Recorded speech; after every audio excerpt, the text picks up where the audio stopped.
चंदा घलो हासे तारा मुस्काए, तोर बिना संगी मोला कुछ नहीं भाई।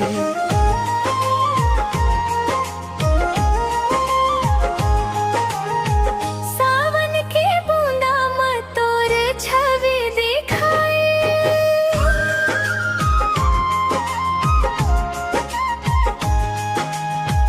अंखिया के सपना में तोर रूप समाए।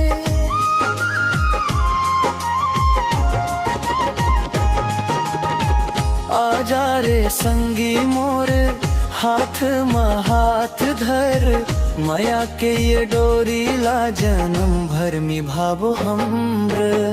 मोर माया के रंग दिल में बस गया आज, तोर संग रहे वो संगी,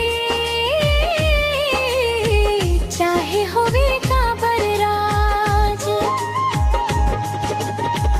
चंदा घलो हासे तारा मुस्काए, तोर बिना संगी मोला कुछ नहीं भाई।